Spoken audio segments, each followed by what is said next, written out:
안녕하십니까. 파이팅입니다. 예. 경마 전격전이란 제목을 가지고 UCC를 만들었습니다. 여러분과 함께 살펴보도록 하겠습니다. 자, 전격전이란 뜻이 무엇이냐?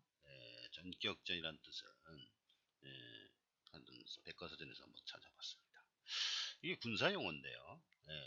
2차 대전 독일의 그 승리를 하는 그 전술, 거기서 이제 대표적인 표현으로서 이제 전격전이라는 표현을 씁니다. 원어로 하게 되면 블리츠 크리그라고 이렇게 합니다. 제가 학창 시절에 배웠던 내용들인데, 이 신속한 기동과 기습으로 일거의 적지를 돌파하는 기동작전이다. 이렇게 한마디로 이렇게 요약을 해서 표현을 하고 있습니다. 그런데 저는 여기에 추가를 해서 차별화된 새로운 기동작전이다. 이렇게 얘기를 하고 있어요. 다시 한번 말씀을 드리면, 신속한 기동과 기습으로 일거의 적진을 돌파하는 차별화된 새로운 기동작전이다. 이렇게 표현을 하는 거죠. 이렇게 표현해야 제가 이제 100점을 드립니다. 그 나머지는 90점밖에 못 받아요. 여하튼 전격적인 이런 것이다. 그럼 예를 들면 어떤 것인가요? 전투를 하다 보니까요, 총을 만들고 해서 총보다도 연달아 나갈 수 있는 총이 필요했던 거죠. 그래서 등장한 것이, 전격전으로 등장한 것이 바로 기관총입니다. 그냥 일반 단발총보다도 상당한 세발화된 새로운 기동작전을 쓸 수 있는, 기습을 쓸 수 있는 바로 그런 무기이죠. 그런 전술, 그런 전격전. 그게 바로 이제 첫 번째 전격전이 바로 기관총이었어요. 그럼 기관총으로 막 하다 보니까 사람들은 어땠습니까? 거기에 대응하기 위해서 참호를 팠습니다. 밑에 그 참호를 파서 숨었습니다. 그 숨으니까 이게 기관총의 효력이 떨어지자, 그 다음에 등장한 전격전이 무엇입니까? 바로 탱크입니다. 탱크가 등장해서 이 참호에 있는 그 사람들을 무차별하게 공격을 하기 시작했습니다. 그 지상전에서 가장 왕자라고 표현하는 지상의 왕자 탱크가 등장해서 막 유린을 하고 다니니까, 다음에 등장한 전격전 무기가 뭐죠? 바로 비행기입니다. 독일의 가장 유명한 그 전투기, 악명 높은 전투기, 슈미트 전투기가 있습니다. 이것이 바로 전격전의 일환으로 이제 등장을 한 것인데, 바로 이것이 차별화된 새로운 기동작전의 사례였습니다. 자, 이상 그 정도로 알아보고 바로 경마로 다시 돌아오겠습니다. 자, 그러면 첫 번째 경마. 이 경마가 도대체 무엇이냐? 도박이냐 아니냐, 레저냐, 뭐 이런 식으로 생각을 하고 있는데, 이게 도박이죠. 도박인데, 즐기는 사람 차원에서 레저로 볼 수 있고 이렇게 되는데, 우선 합법적인 관점에서 보는 게 제일 현명합니다. 가장 논리적인 표현이니까요. 그래서 약점 반점으로 볼 때는 이제 도박인데 허용된 도박이다, 이렇게 보는 거죠. 첫 번째, 페리뮤추얼 시스템이다. 이거부터 알아보겠습니다. 자, 페리뮤추얼 제도. 페리뮤추얼 제도는 이제 이게 뮤추얼이라는 뜻이 상호라는 뜻이에요. 서로. 시행체는 애당초 맨 처음에 그 수수료만 떼갑니다. 수수료 떼가고, 누가 입상을 하든 어느 몇 번이 입상하든 배당이 어떻게 나오든 간에 상관없이 수수료를 떼가면 끝이에요. 그럼 서로 상대방끼리 싸우는 겁니다. 배팅을 하는데, 상대방 배팅을 해서 이 돈이 이쪽으로 가고 이 돈이 저쪽으로 가고 하는 그런 내용입니다. 이것은 1872년 플란스 피에르 뽕을레가 주장을 했고요. 그 전에서는 어떤 것이 있었냐? 북메이커라고 그러죠. 북메이커, 막군업자죠. 우리 쉽게 얘기해서 맞대기, 사설경마 이런 것을 얘기합니다. 이때는 이제 허가도 받았으니까 사설경마인데 이게 불법은 아니었죠. 지금 영국, 호주 계열 이쪽들은 이제 북메이커가 현재도 있습니다. 허용돼 있어요. 법으로도 허용되고 수수료만 떼갑니다. 이 시행체에서. 그래서 이 북메이커는 이제 맞대기로서 자기가 이 베팅을 하는 사람들한테 돈을 받아요. 돈을 받고 맞으면은 그 해당되는 배당만큼 이제 돌려줍니다. 이런 식으로 직접 운영을 했어요. 그런 상태인데, 요즘에는 이제 페리미추로 다 운영을 해서 상당히 그 약삽한 그런 내용으로 이 시행체가 아무런 그 저기도 없이, 손실도 없이 그냥 수익을 챙기는 그런 아주 좋은 제도로 이렇게 운영을 하고 있어요. 그래서 전 세계적으로 이제 페리미추얼 시스템을 이제 받아들이고 있습니다. 자, 그리고 합법적 관점으로 해서 조금 전에 말씀드렸던 예외적으로 허용된 갬블이다. 이렇게 보고 있습니다. 우리나라 형법 264조에 의하면 도박죄라고 이렇게 명명이 되어 있어요. 도박을 한 사람은 1천만 원 이하의 벌금을 처한다. 다만 일시오락 정도에 불과한 경우에는 예외로 한다. 2014년 4월 5일 날 개정을 했습니다. 이때 개정할 당시에는 요 앞에 재물로써 도박을 한 사람 해가지고 재물로써라는 표현이 있었고요. 그 당시 또 500만 원 이하의 벌금인데 500만 원을 1천만 원으로 인상을 했습니다. 그러니까 두 가지 표현이 달라진 것입니다. 자, 이런 내용들이 기술이 되어 있는데 이 기술 내용, 이러한 그 내용의 근거는 이론적, 학문적 근거는 바로 온정주의에서 나온 것입니다. 온정주의인 것은 뭐냐면 부모가 자식을 사랑하듯이 그러한 사랑입니다. 합리적인 것이 아니고 정서적인 것이죠. 정황적이고 과잉 보호주의라고 할까요?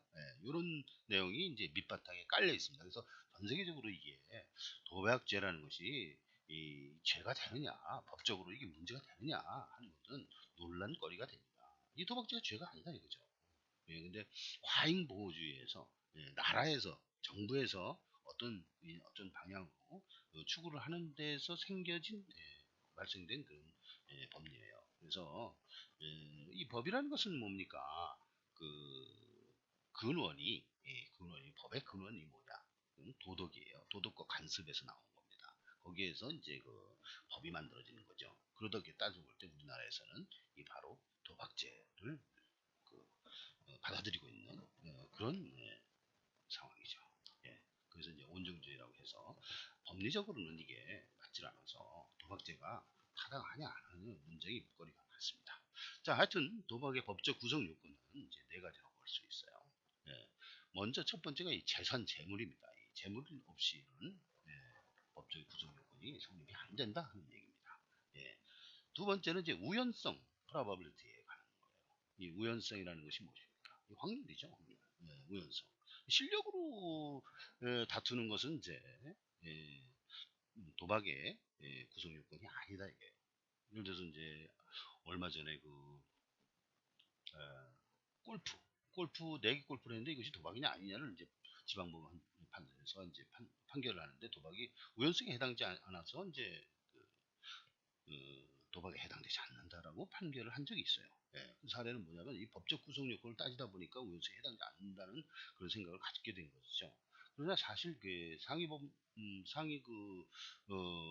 법원에 가서는 이게 깨졌습니다. 왜냐면은 실력을 비스등하게 만들어줘서 결국에는 우연성을 초래한다 그런 얘기가 이제 돼버렸는데 여하튼 간에 우연성을 이제 따져야 됩니다. 그래서 이 모든 이제 도박이 우연성을 기반으로 한다 하기 때문에 우연성이 기반이 되지 않는 우연성이 아니다. 이건 실력이다.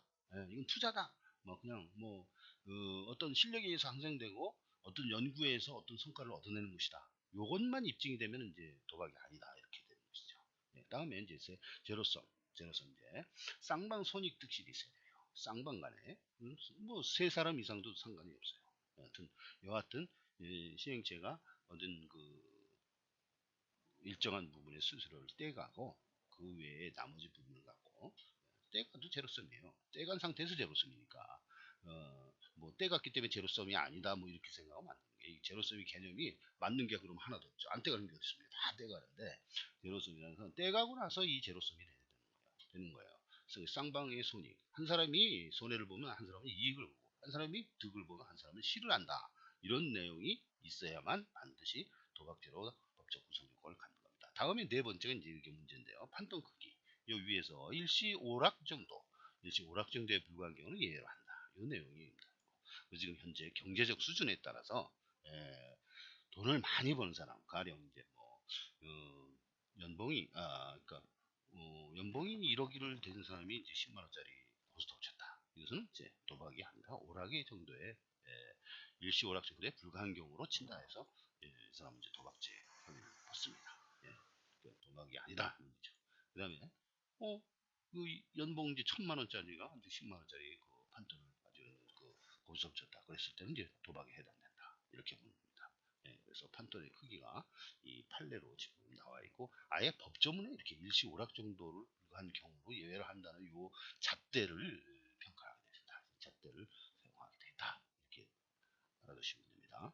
자, 그래서 이 비생산적 사행행위다. 이게 도박이라는 것은 별로 사회적으로 안 좋은 건데 왜 그러냐 이 도박이 생산하는 것이 아니다. 이 비생산이에요. 비생산.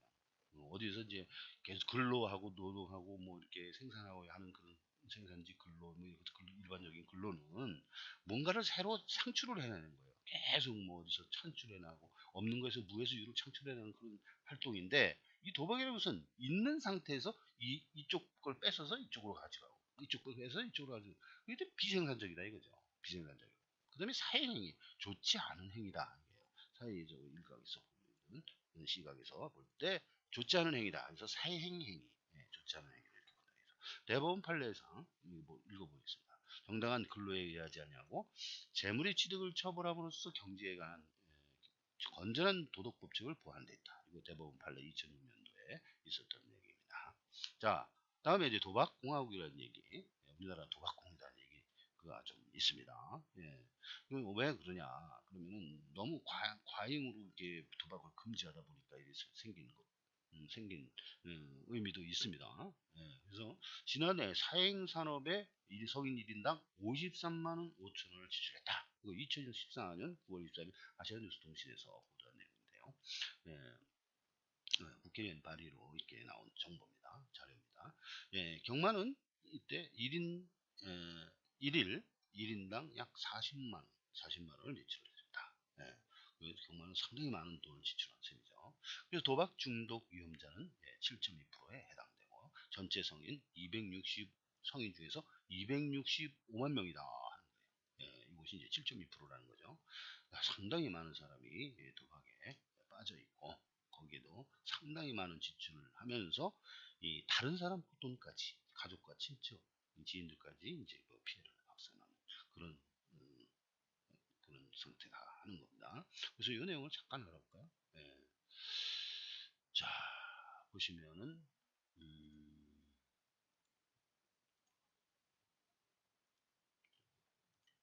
야, 여기 있습니다. 예.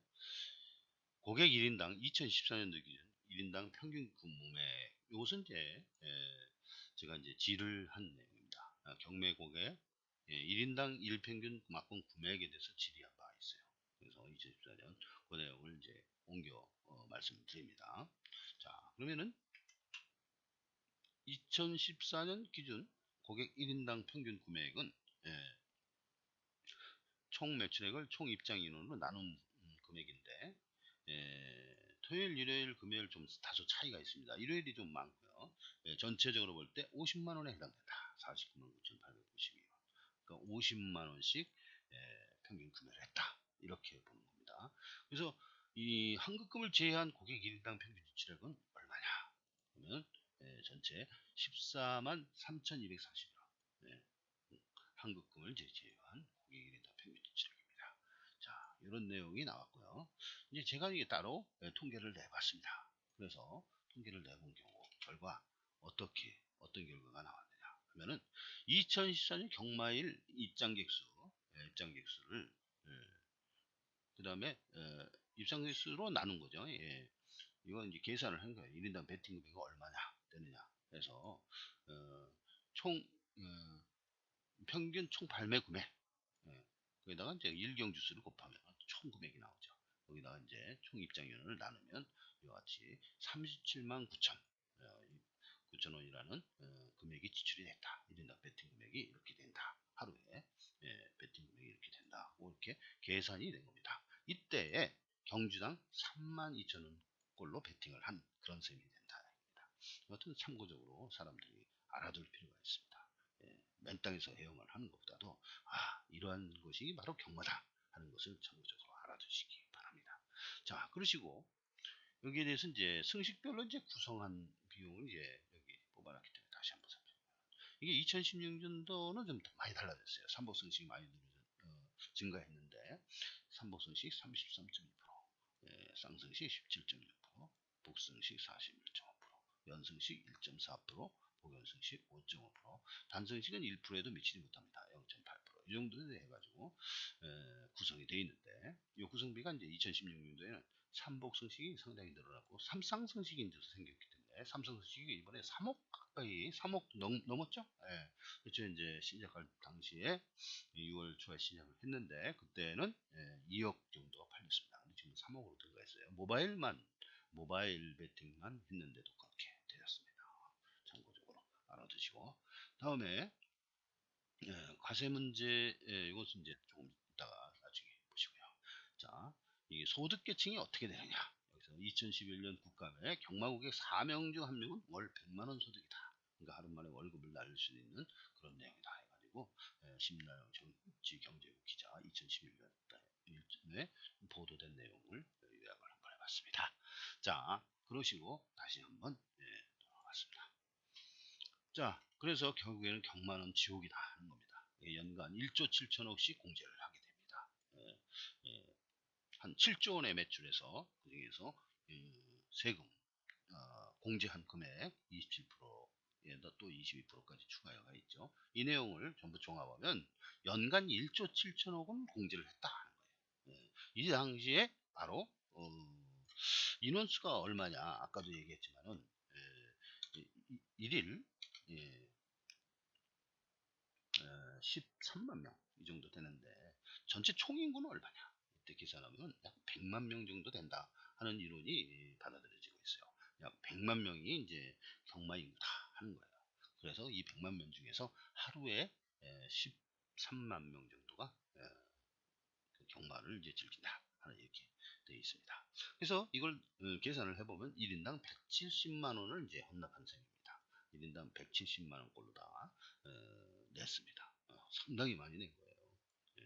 뭐 10만 원 베팅하는 사람도 있고, 뭐 15, 1억을 베팅하는 사람도 있지만은 연간 뭐 이건 그 전부 다 통틀어서 한 평균 값이기 때문에요. 이건 엄청나게 큰 금액입니다. 그래서 27% 기본공제에 추가 약 29%, 22% 해서 20% 이제 추가를 하게 되면 토탈 한 29%가 됩니다. 그래서 환급률이 한 71% 정도 되는데, 이런 얘기가 있어요. 경마장은 복마전이다.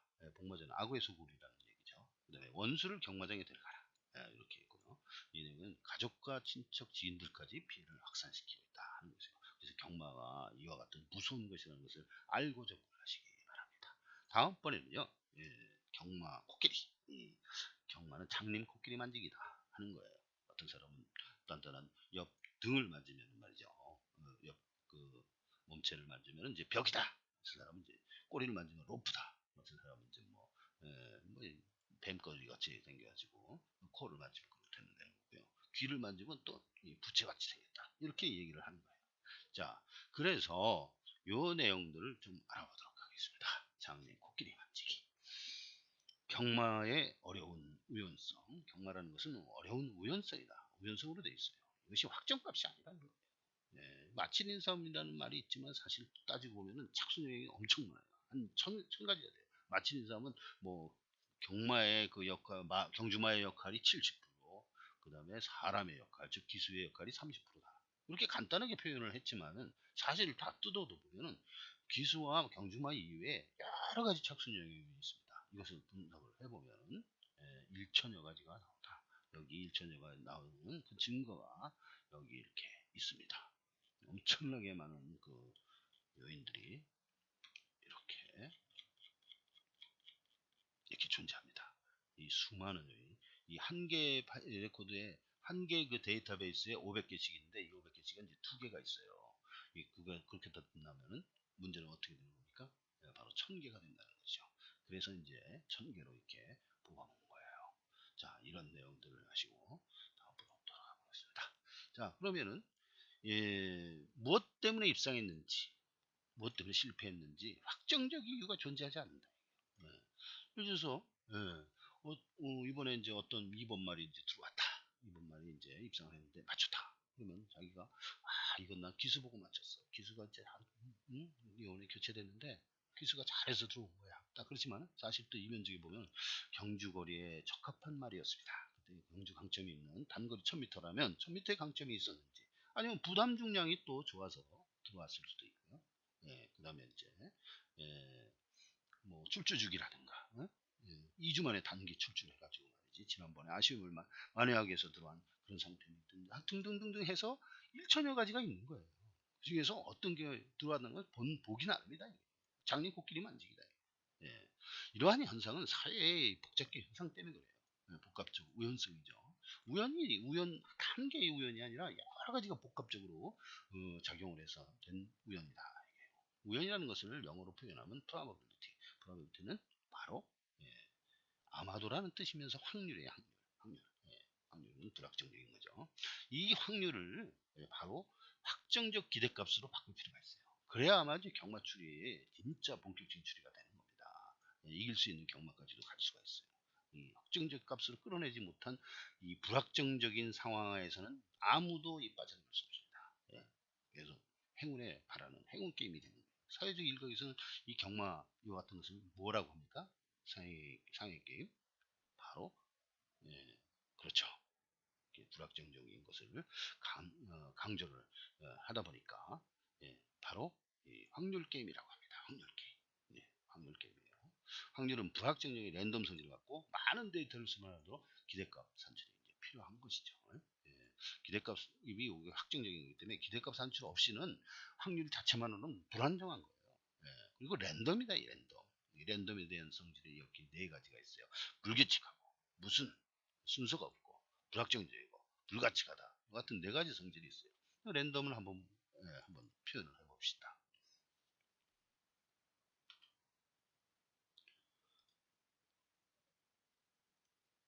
자, 이 고블린을 갖다 이렇게 뿌려놨습니다. 이 고블린을 뿌리면요, 바로 이 고블린들이 아주 무작위로 움직여요. 이게 바로 랜덤입니다. 어디로 튈지 몰라요. 이런 것들을 어디로 움직일지 모르지 않습니까? 여기 보면 랜덤 워크가 되는 겁니다. 이게 랜덤 워크라고 그래요. 랜덤 워크 요것을 갖다가 우리가 없애야 되겠어요. 자, 없애보겠습니다.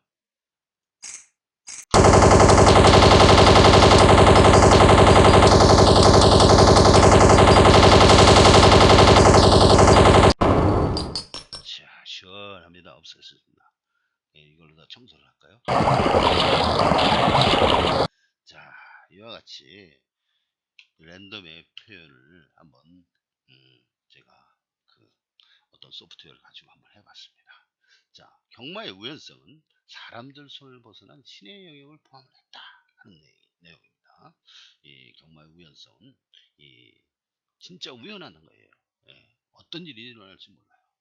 점배당이라고 하더라도 발주에 문제가 있다든지 아니면 원형 경마장의 특성상 말들끼리 서로 다투다 보니까 진로가 막힌다든지 낙마를 한다든지 여러 가지 상황이 발생할 수가 있습니다. 꼬린이 되기 전까지는 누구도 장담할 수가 없는 거예요. 암만 점배당에 집 팔고 차 팔아도 그것이 들어온다는 보장을 할 수가 없어요. 예를 들어서 러시안 룰렛처럼 목숨을 건다면 그것은 베팅을 할 수 없는 겁니다. 그러니까 장담을 할 수 없다는 겁니다. 그게 바로 경마. 그래서 경마 승리 추구 발판인 착순 영역이에요. 경마의 이변성을 예비하는 자빨기 경수. 나만의 벽분만을 찾는 방법. 이와 같은 것을 이제 추구를 합니다. 그러면 요 내용들을 요인들을 한번 보겠습니다. 자, 정리를 한 것을 찾아보겠습니다. 자, 보편 영양 인자 뭐 이렇게 표현을 했는데 그래서 뭐 기록에 관한 거, 기수, 부중 변화, 마체중 변화, 경주거리, 전개, 연대열, 승부, 마주 승부관계, 승근관계, 조교 마필 상태, 편성, 출주적이 혈도 등. 그래서 이게 다 뽑아냈다고 볼 수는 없는데 이와 같이 엄청나게 많은 그런 영양인자가 있어요. 큰 대가리도만 뽑아놓은 거예요. 그래서 이거를 축약을 하게 되면은 능력이냐, 기수냐, 편성, 전개, 승부, 조교 6대 영향의 이유로 이제 함축을 시킨 겁니다. 함축시키고요. 그리고 또 복병만은 과연 어떤 것들이냐. 나만의 복병말을 가져야 이긴다고 했는데 그 복병권에 있는 말들은 어떤 말이 복병말이냐. 그래서 점핑 칠주하는 말, 강자와 결어서 국산마, 외산마, 혼합 편성에 들어가서 단련을 하고 나온 놈. 이것들은 좀 다음번 경주 때 좀 강하게 좀 세게 나옵니다. 그래서 요놈들이 입상할 확률이 높아요. 그 다음에 직전 트립의 이점 제한이 트립이라는 게 뭐예요? 직전 경마의 그 유불리 그 유불리를 평가한 내용이죠. 요것을 이점을 제한이 된다. 직전에 뭐 채찍을 놓쳐서 최선을 다 못했다든가 진로가 막혔다든가 늦발했다든가 아쉬운 점이 있었다든가 뭐 선행했는데 아깝게 패배했다든가 그 추입 타이밍을 놓쳤다든가 느렸다든가 이와 같은 직전 트립에 이점을 제한하는 겁니다. 것도 이제 복병관 찾는 그런 한 가지가 되겠습니다. 그다음에 경주마에 대한 말필 상태에 대한 그런 내용인데, 경주마는 이제 초보부터 해가지고 뭐 2살, 3살, 이게 신마서부터 이제 키워가는데, 예, 다 순치를 시켜가면서 조교를 시켜가고 이렇게 바로 잡아요. 앞벽도 교정하고 막 이렇게 합니다. 앞벽 없는 말은 없습니다. 예, 앞벽 교정을 해나가는데, 뭐 사행을 한다든지, 그다음에 너무 끈다든지, 예, 이런 것들은 좀 교정을 많이 시켜주고 있어요. 그 다음에 모래를 맞으면 안 뛴다든지, 뭐 물론 장구를 이제 착용을 시켜줍니다만, 그래서 이제 이런 것들을 앞으로 교정된 놈, 이런 것들을 살펴봐야 되고요. 장거리 각질 변경 성공한 놈, 이런 것들도 이제 체크를 해줘야 됩니다. 다음에 이제 제도권 허점, 동등급에서 레이팅이 높아서 이 승군이 임박한 경주, 승군에 임박했어요. 예, 이런 말들은 이제 입상하기가 좋다 이게요. 많이 입상 비율이 높다는 그런 얘기입니다. 예. 그 다음에 변화가 온 놈, 예, 조교 변화, 채식 상태에서부터까지, 예, 착순권, 착차, 마체중, 적정, 요 문제들이, 예, 바로 이제 변화 온 상태를 체크를 할 수 있는 기준인데, 요렇게 변화 온 놈들은 다음에 입상하기가 좋다, 입상할 확률이 높다 하는 얘기입니다. 그리고 복병을 또다시 다른 관점에서 한번 살펴보는데, 이때는 이제 이것은 이제 유력한 거고요. 그다음에는 이제 나만의 복병말에서 이제 입상률은 좀 떨어지지만 체크할 수 있는 그런 부분을 얘기하는 거예요. 이제 직전 경주 대비 좋은데 입상을 못했다 하는 거예요. 그다음에 발주 느린 출발 불량, 발주 교정, 그다음에 외곽을 돌았거나 거리 손실이 있었거나, 채찍 노출 특자 밀려, 이런 거 여기 있죠. 등자도 이제 밀려서 최선을 다 못한 경우가 있습니다. 그다음에 선두 경합, 페이스 안배, 이런 문제. 선두로 막 경합을 해가지고 페이스가 흐트러졌어요. 네, 그랬을 경우에는 전개에 문제가 있어가지고 입상을 실패하는 경우가 많죠. 예, 그 다음에 어려운 혼전 편성. 혼전에 이렇게 능한 말들이 있지만은 대부분 혼전이면은요, 불안합니다. 어떻게 무슨 상황이 발생할 수 있을지 모르고요. 말들이 어우러져 있어가지고요. 예, 이 케이스 바이스 케이스이기 때문에 행운적인 요소가 많이 따르게 됩니다. 자, 그리고 낙마 강착한 경우. 그 다음에 취소 연기하고 승부 발표 간주. 제가 한마디 이렇게 하다 보면요, 직전에 주행 중지된 말이 이번에 입상할 확률이 상당히 높습니다. 이건 보통 한술이 아니에요. 한 300% 됩니다. 이건 비밀스적인 얘기인데, 참고로 한번 확인해 보세요. 직전에 바로 주행 중지된 놈들, 그놈들이 입상률이 얼마나 센지, 얼마나 강한지, 얼마나 입상률이 높은지 한번 체크해 보세요. 예, 그것만 놓고 베팅을 하면은 300%가 된다. 200% 내지 300%를 이긴다는 거예요. 자, 그 다음에 직전 탐색 부정 의혹, 이유 불분명한 빠지기. 예, 이와 같은 것들이 있었던 경우는 실력은 되는데 빠졌으니까 다음에 분명히 있겠죠. 다음에 들어 올라올 수 있습니다. 최근에 보면은 대상경주까지 섭렵했던 그 말이 두 번 이현종 기수가 빼먹었죠. 이거 빼먹었다는 표현밖에 안 됩니다. 그 다음에 바로 이찬호 기수가 바로 그냥 보란듯이 그냥 여유있게 1등을 했기 때문에 그렇죠. 대상경주까지 1등을 하고 뭐 선두로 나가는 스피드하고 근성까지 있는데, 중간 근성까지 있는 그런 말이 두 번 어이없이 빠졌어요. 그럼 그 빠짐으로 인해서 수많은 사람들이 금전적 손실을 입었던 것입니다. 이것이 불공정무에 해당이 되는 거예요. 그래서 직전 탐색 부정 의혹, 불분명한 빠지기, 이런 말들은요, 그 다음번에 노려볼 가치가 충분한 겁니다. 다음에 부진마, 기복마, 최선 싸먹기. 다음번에는 없습니다. 이런 거 부진마들은요, 한번 싸먹으면 그 다음에 안 와요. 이런 것들은 이제 이번에 뭐 추세가 좋다 생각하지 말고, 추세가 좋은 경우는 또 따로 있어요. 그런 경우는 이제 다음번에는 없다 이렇게 보고요. 이번에 최선을 다했는지 더 나올 걸음이 있는지를 봐야 돼요. 이것이 신장 탄력이라고 본다면, 이것이 바로 더 나올 거는 신마들이 그런데요. 이런 말들은 복병마다 이렇게 봅니다. 그래서 복병마 찾는 방법을 다른 시각에서 보면, 기록 편차 큰 변화, 과거에 잘 뛴 적이 있는지 이걸로 다 비교를 하고요. 가장 비교하기 편한 방법은요, 인기 차예요. 인기와 착순의 차이. 인기도와 착순의 차이가 크고 적고의 관계에 있어서 이 복병마냐 아니냐를 찾을 수가 있어요. 제가 파이팅이 가지고 있는 그 복병마 로직의 대부분이 바로 그렇게 돼 있어요. 인기차로다가 구성이 되어 있습니다. 그 다음에 부중 마체중 이점, 마체중 이점이 있는지, 이것은 상당히 영향력이 있는 요소다 이렇게 봅니다. 그 다음에 기수교체, 요 기수교체가 상당히 유력한 거예요. 지금 영향률 중에서 가장 큰 게 바로 기수교체 문제예요. 뭐 경주마는 뭐 능력이 경주마를 바꿀 수는 없는 거니까요. 이거 바꿔본 거예요. 커다란 환경적인 변화거든요. 예, 경주마는 바꿀 수 없고요. 기수는 한번 바꿔본 거예요. 바꿀 때 주전, 부전, 승부교세로 교체됐다면 이것은 입상률이 상당히 높다 하는 겁니다. 이 문제는 상당히 높은 거예요. 상당히 높아서 여러 가지 관점으로 체크를 하고 있습니다. 인공지능 컴퓨터에서 바로 기술교체를 중요시하게 다루고 있습니다. 거리하고 무빙은 전력안배 심표로 이어진다. 예, 무빙이라는 것은 있을 수가 없는 거예요. 경주마는 구간 중에 두 번 심습니다. 초반하고 중반. 그 중간에 막 무빙해서 올라간다는 거예요. 무빙이라는 표현 말도 좀 어색하지만요. 올라온다는 것은 전력 안배가 이루어지지 않았다는 거예요. 이게 원래 안 되는 말을 갖다가 남들이 좀 천천히 갈 때 거기서 끼어들어서 세게 한번 가본다는 건데 결국에는 부러지지 않습니까? 무빙에서 올라오는 건 상당히 무빙에서 올라온 그런 말들은요. 이게 초반에는 느린 근데 종반에는 끈성이 있고 센 말들이 있어요. 그럴 때는 이제 빨리 선두에 나와야 되기 때문에 그때 무빙을 하는 거예요. 그 외에 되도 않는 말을 갖다 끌어와가지고 특히 김옥성 기수 같은 경우에 그런 거는 안 되는 겁니다. 그거는 이 경주를 흐트려요. 자기도 못 들어오지만은 경주 자체를 흐트려버려요. 그래서 재결한테 찍히고 해서 상당히 조금만 잘못해도 피해를 많이 입게 되는 그런 거예요. 자기가 자청을 한 겁니다. 예, 그것은 별로 안 좋아합니다. 전력안배가 상당히 중요합니다. 그래서 전력안배를 생각을 하셔야지 그렇지 않으면 이게 입상 실패로 이어진다는 것이죠. 예. 그 다음에 정주 전개 문제. 이 문제는 별도의 항목으로 중요시 다뤄야 됩니다. 이게 상당히 긴 거예요. 단독 선행에 대해서는 유리하고 선행 경합 위반되면 당연히 불리하게 되어 있습니다. 그래서 선행마가 많은 경우에는 추임마를 위주로 배팅하는 게 좋습니다. 자, 그 다음에 마주 승부 마방 연대 같은 문제. 어떤 마방하고 어떤 경우는 이것은 이제 뭐 궁합 문제인데요. 잘 되는 마방이 있어요. 마주하고 마방 관계, 그 다음에 기수와 마주 관계, 기수와 마방 관계 이런 게 있어요. 그러나 기수와 기수 관계, 조교사와 조교사의 관계, 마방과 마방 관계죠.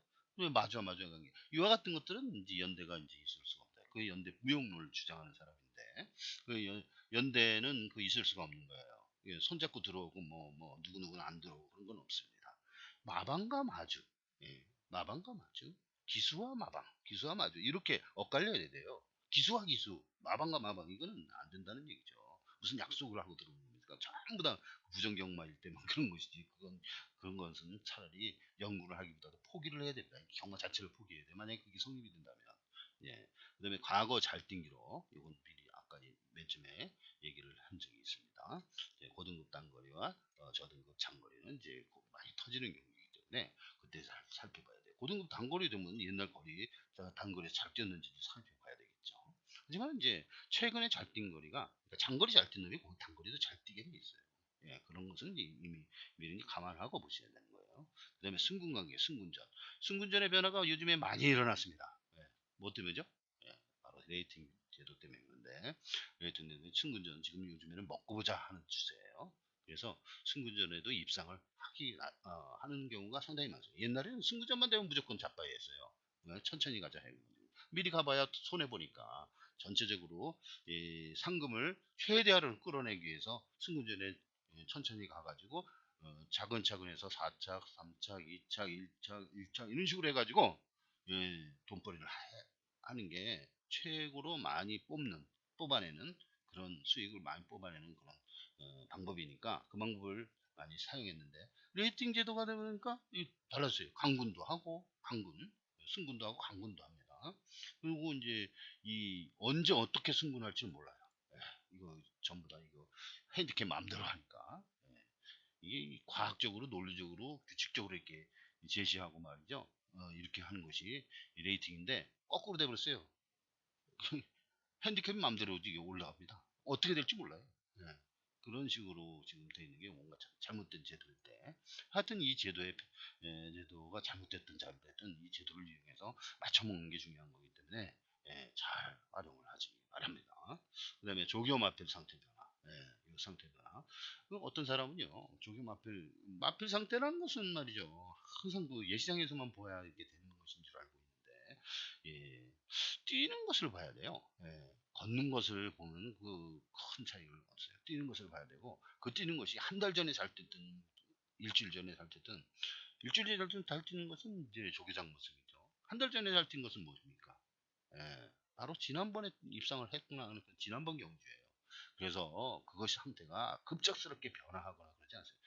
갑자기 이제 뭐 설사가 났거나 뭐 그런 경우를 제외하고 질병이 갑자기 발생이 되고 그렇게 되면 이제 일단 뭐 수의사들이 있고 마방에서 관리사나 조교사들이 있기 때문에 그런 건 다 감지를 하고서 주주 취소를 합니다. 예, 그렇기 때문에 이 마필 상태의 변화에 대해서 너무 민감하게 생각할 필요가 없습니다. 이 마필 상태 좋다고 해서 들어오는 것도 아니에요. 예, 가장 비슷한 박빙의 승부일 때 마필 상태가 많이 작용을 하죠. 예, 근데 이런 건 있어요. 이 빠지려는 기미가 있는 것이라든가 아니면 진짜 이 마필에 대해서 이제 뭔가 그 조기장부터 이렇게 봐왔는데 별로 이 상태가 좋지 않은 마필 컨디션이라는 게 있거든요. 그래서 이제 그런 것들이 이 그런 것들을 감지할 수 있는 그런 상태. 예, 그거는요 주로 출장할 때 보면 금방 나타납니다. 예, 그런 거 정도는 이제 구분을 해야 되고 특히 마체적 변화 그 몇 킬로 몇 킬로 이렇게 나온 거 있지 않습니까? 마이너스 몇 플러스 몇 이렇게 나오고 그거 상당히 중요합니다. 이 권투 선수도 사람들의 경우에 권투 선수도 보면 그걸로 다 개체량 문제 이것들이 상당히 컨디션에 영향을 많이 미쳐요. 그래서 특히 증가한 경우 이 저체중마가 아닌 경우에 그 플러스 뭐 15 이상 10 이상 이렇게 증가한 경우는 승부가 없을 수가 있어요. 승부 불안합니다. 이것은 승부를 하려고 하시면은 좀 체크를 해줬다가 참조를 하시고 마이너스 쪽으로 빠진 거는 오히려 좀 괜찮아요. 마이너스는 10에서 20까지도 괜찮았습니다. 예, 그러나 저체중인 말이 마이너스 빠지면 좀 안 좋죠. 그 상황을 살펴보고서 판단을 해야 되는 겁니다. 다음에 이제 편성 문제. 야, 이거는 상당히 어려운 문제예요. 이 편성 안에 모든 게 다 들어가 있기 때문에 이런 문제 위에 있는 그런 문제들 다 편성에 딱 속한다고 볼 수 있는 거죠. 이 편성은 너무 강봉이기 때문에 다음에 기회 있을 때 다루도록 하겠습니다. 그 다음에 출주주기, 거세, 휴양 문제.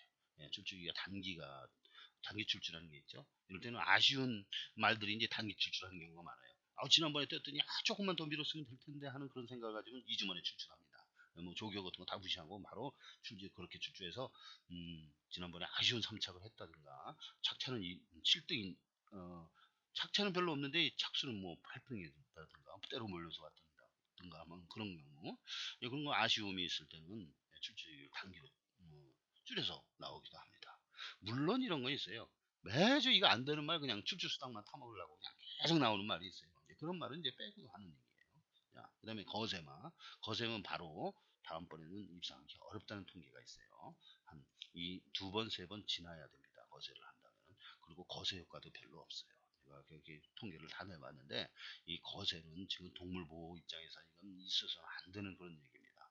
예, 그리고요 휴양만은 입상하기 어렵다 이 얘기 맞아요. 그런데 단거리는 휴양하기 해당이 안 돼요. 단거리는 휴양마도 다 입상을 많이 하고 오히려 휴양마들이 입상을 더 많이 하는 경우가 많습니다.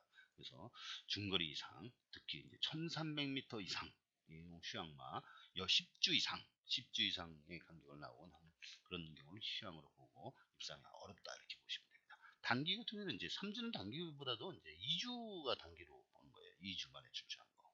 예. 뭐 1주 만에 나오는 것도 있습니다. 지난번에 출주했다가 잘못되어 취소되면 1주 만에 나올 수 있죠. 자, 이런 내용이 있고요. 요 수많은 내용들은 다음 기회에 말씀을 드리도록 하고, 자, 이번에 이걸로 5번째 이상을 보고서 마지막 단어로 설명하고 마치겠습니다. 자, 경마가 무섭다라는 제목이에요. 경마가 무섭다. 왜 무섭습니까? 돈을 많이 뺏어가요. 너무나 과중한 공제다. 이것이 가렴주구라는 표현이 있죠. 이 말이 딱 맞아요. 이 돌 빼서 저 돌 막아봐야 뭐합니까? 경마인들에게 1조 7천억이나 뺏어가가지고 다른 데다가 어디에다가 어떻게 쓴다 이거예요. 경마인들은 다 죽이고 그 사람 국민 아닙니까?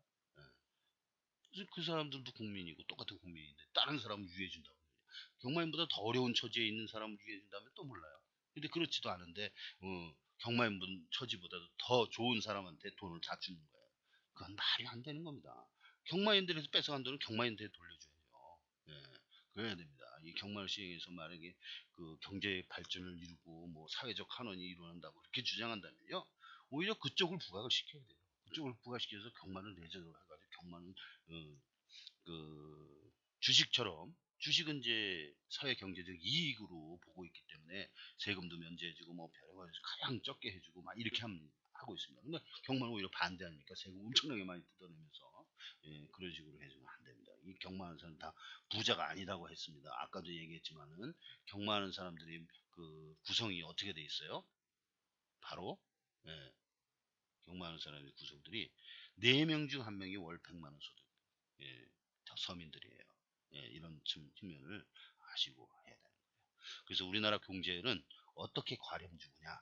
전 세계에서 유례 없이 다음과 같은 3가지 사항으로 공제를 하고 있어요. 첫째, 기본 단승 연승식은 20%, 복선식, 복연승, 3복승, 3사식 27%를 공제합니다. 엄청난 공제예요. 예.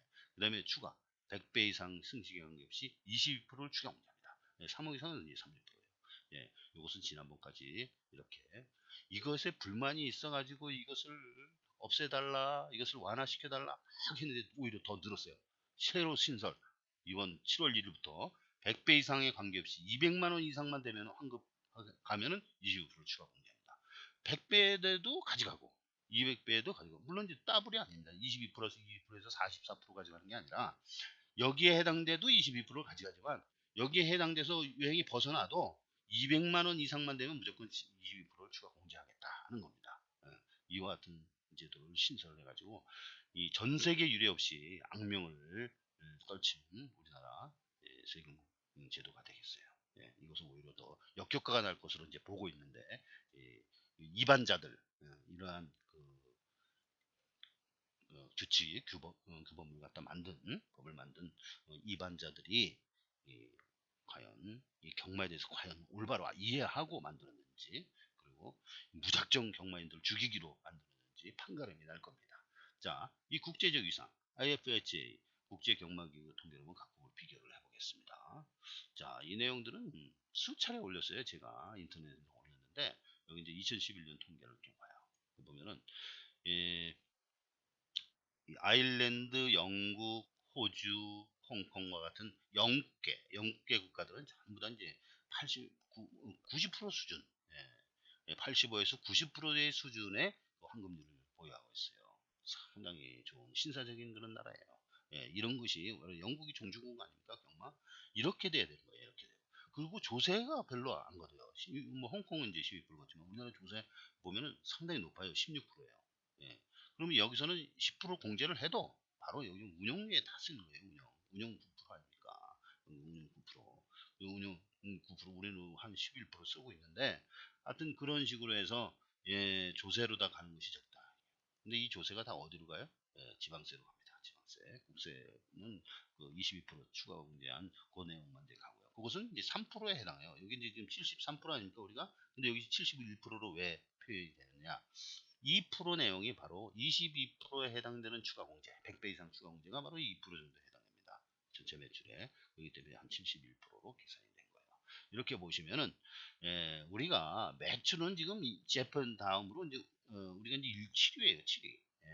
이거 보면은 7위 아닙니까? 7위.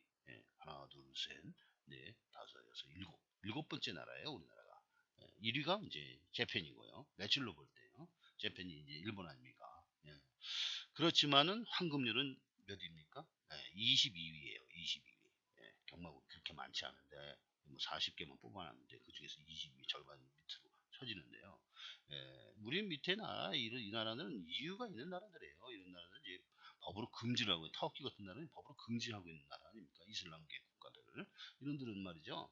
금지하고 국가들하고 비교를 하면 안 돼요. 바로 우리는 아예 그 선진국이라는 그 명색의 선진국인데 OECD 가입 국가인데 그거하고 비교를 해야죠. 그러다 보면은 일본은 물론 이제 75%예요. 그렇지만 추가 공제 22%가 없지 않습니까? 일본 어디 있습니까? 재팬 여기 있죠. 75%. 근데 미국은 이제 주마다 다르기 때문에 뭐 대표적으로 표현을 하게 되면은 USA는 이제 79% 이렇게 나와 있어요. 그리고 추가 공제도 하긴 하지만 500만 원 이상, 100배 이상 이 두 가지가 겹쳐야만 5,000달러가 500만 원이에요. 저는 두 가지가 겹쳐야만 이제 추가 공제를 하도록 돼 있어요. 그리고 우리나라만 그냥 100배 이상, 100배 이상 모조리 다 하고 지금 이제 200만 원 이상 환급치를 전부 다 22%를 받아들겠다는 아주 그냥 이게 뭐 폭탄이죠, 폭탄. 가렴 주고 이게 표현이 적당한 겁니다. 이게. 예. 아주 죽이는 거예요, 죽이는 거예요. 200만 명을 갖다가 다 죽이는 거예요. 100만 명 내지 200만 명이라고 하는데 경마 인구 200만 명은 나라도 세울 수 있는 그런 엄청난 인구입니다. 그런데 국회의원은 몇 명이 나올 수 있고 하는 그런 비율인데 경마하고 관계없는 그런 사람들이 경마 관계 있는 사람들을 다 죽여버린 거예요. 예. 이렇게 되겠습니까? 경마 관계 있는 사람과 경마 관계 없는 사람하고 한번 싸우고 붙었으면 좋겠어요. 이 생각이 이런 너무 하고는요 이게 반란이 일어나는 겁니다. 예. 너무 하면 폭동이 일어나게 되는 겁니다. 예. 우리 경마인들 자꾸만 이렇게 핍박받고 있는데 이 단체를 만들든지 어떻게 해가지고 소비자 보호 단체를 만들든지 해서 스스로 권익을 보호해야 된다 이런 취지로 이제 말씀드리고 싶습니다. 자 그리고요 여기서 보시면 이제 또 다른 것이 이제 몇 개 준비한 게 있어요. 그래서 보면은 자 IFA HA 통계 2013년은 이제 네이버 블로그에 파이팅 이렇게 있지 않습니까? 네이버 블로그 파이팅에 자료가 올라와 있고요. 자, 이 다른 그 업종, 사행행위, 사행산업, 거기에 다른 업종과 이제 비교를 한번 해보겠습니다. 자, 경마는 이제 73%고요. 경제는 72%, 경정은 이제 70%, 카지노는 70에서 이제 99% 이렇게 되어 있습니다. 예를 들어서요, 카드는 이제 2% 정도 팁니다. 룰렛은 이제 94.7%예요. 그러나 경마는 73%죠. 거기다 22%까지 덧대지 않습니까? 예, 그래서 이 내용들을 보시면 이 카지노는 횟수가 많다 이겁니다. 횟수가 많아. 하루에 이제 500회 정도도 하고 막 이렇게 합니다. 그러다 보니까 2%만 뛰어도 엄청나기 때문에 그것을 이제 감수를 하는 거예요. 2%를 허용을 하는 거예요. 전 세계적으로 그렇게 됩니다. 그런데 경마는 어떻습니까? 경마는 전 세계적으로 이제 한 뭐 80% 뛴다 그러면은 80% 아니 20%를 뛰어가지고 이제 80% 이제 환급을 해준다면은 그 이유가 있는 거예요. 지금 우리는 73%지만 여기에도 22%를 더 떼가는데 자꾸 경마 이 세금 안 뛴다고 자꾸 언론자 보도자 자료에 그런 얘기까지도 나와요. 그 잘못 알고 있는 것이죠. 예, 이 복권이 50% 뛴다고 해서 우리가 50%뭐 거기에 맞춰져서는 안 되는 거예요. 복권은 일주일에 한 번 판매를 합니다. 일주일에 한 번 판매를 하는데 50%고요. 우리는 일주일에 54회나 해요. 54. 17 곱하기 3, 3진이지. 50회나 해요. 50회. 50회나 하면서 73%가 되는 거예요. 카지노는 하루에 이제 뭐 500회 하면은 뭐 2%. 그러니까 2% 아닙니까? 2%. 그럼 우리도 거기에 맞춰야지 50%에 가깝게 맞춰가지고 말이지. 거기 22%를 더 뗀다는 게 이것은 잘못된 것이죠. 자, 그리고 여기 그 세부 카지노 환급률 이거 직접 계산한 겁니다. 강원랜드에 물어봤더니 안 알려줘요. 그래서 제가 지금 전부 다 계산을 해낸 거예요. 이렇게 94.7%, 룰렛은 94.7%, 이제 블랙잭하고 바카라 같은 경우는요, 1% 차이, 98% 정도 됩니다. 자, 그런 내용들을 확인을 했고요. 자, 그 다음에 순서대로 다시 돌아가 보겠습니다. 순서대로 돌아가서요. 카지노까지 다 확인을 했어요. 여름 김에. 하루 10지경주 10만원 매트시 누적 공제액은 이제 45만 이제 9천원이 된다 하는 그런 얘기고요. 각국 비교를 했고, 카지노하고도 비교를 했습니다. 자, 그러면 이제 경마 승리자의 이제 비율이 어떻게 되냐고 마사에 한번 질을 해봤어요. 그거를 열어보겠습니다. 자, 얼마 전에 질의를 했네요. 모바일 이벤트 시행했죠. 모바일 사용자에 한해서 베테랑이라고 해가지고 뭐 상위자들을 갖다가 우수한 사람들을 상금을 또 준다 이렇게 얘기해서 제가 그럼 그 내용을 한번 통계로 받아봤습니다. 지난번 모바일 이벤트 총 4개 중 1기가 끝난 중 성적을 발표했는데 총 참가자 수와 100% 달성한 사람의 등수를 알고 싶다. 그래가지고 이제 각종 통계도 좀 알려달라 이렇게 해서 알려준 결과 총 참가자 수 31,870명이 6주 동안 참가를 했습니다. 이때의 그 1인당 평균 배팅은 200만원, 200만원이고요. 1등한 사람은 이제 957의 환수율을 얻었고, 수익률 환수율이에요. 배팅 수익률 이제 258.59가 10위를 했어요. 그리고 기간 중에 참가자 중에 배팅 수익률은 전체 71.3%. 그리고 고객 1인당 평균 배팅은 11,799원이 되겠습니다. 자, 그런 상태에서 요게 이제 중요한 것은 무엇이냐? 제가 중요한 것은 바로 이 100등, 그러니까 100% 수준은 몇 등인가에 대해서 질문해서 두리뭉실하게 해서 재문의를 하고 다시 올렸어요, 이 내용을. 그래서 이제 알려준다고 했는데 아직까지 전화가 없어요.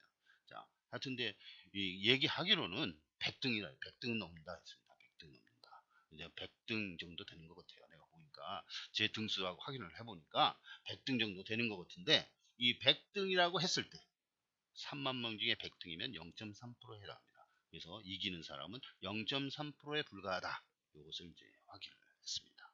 아시겠습니까? 예, 이해하십니까? 경마가 이렇게 어렵고 무섭다는 것을 인식을 하셔야 됩니다. 그래서 경마 승리자의 비율은 0.3%. 예, 이것은 이제 통계이기 때문에 노말 분포를 샘플링하면 또 노말 분포가 생기는 거예요. 그래서 3만 명이라고 하지만 3만 명도 전체 15만 명, 전체 100만 명 중에 얼마다 하는 것을 통계적으로 예측을 할 수가 있는 거예요. 그게 샘플론의 입각에서요. 자, 이와 같이 오늘 경마 정격전의 제1부 이상 마치겠습니다.